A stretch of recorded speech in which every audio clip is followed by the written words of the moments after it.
Tua Tagovailoa has been injury-prone his entire career. And I know this, coming off that significant hip injury to where people compared it to the Bo Jackson injury, which, of course, ended his career. If Tua Tagovailoa re-injures that hip, who knows what football lies ahead for him? And if Tua Tagovailoa gets re-injured this second half of the season for the Dolphins, wouldn't you have to ask yourself if he'll ever be healthy enough to be your starting quarterback? I think that's a big what if. And in this final 10 games of the season, if Tua re-injures the hip, re-injures a shoulder, injures an ankle, re-injures an ankle, those are all things that you'd want to know if you're the Dolphins, if you have a top 5 pick in this NFL draft that has maybe 2 or 3 franchise QBs in it. I think the Dolphins have to keep an open mind because of what the injury history to Tua is.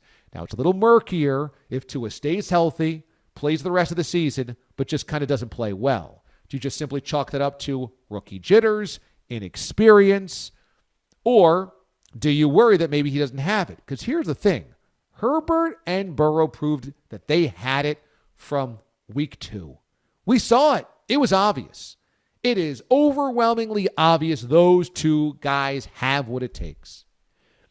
I think it's a very delicate situation.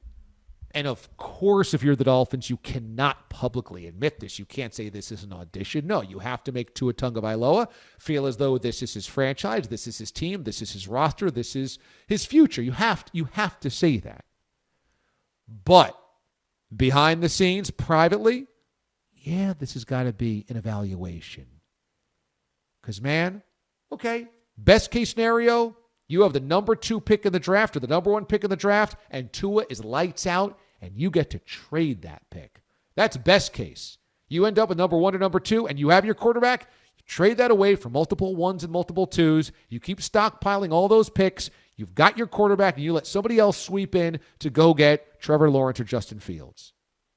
But if you need Trevor Lawrence or Justin Fields, you'd like to know right now. You'd like to know by April, and you wouldn't have known if Ryan Fitzpatrick started the rest of the way.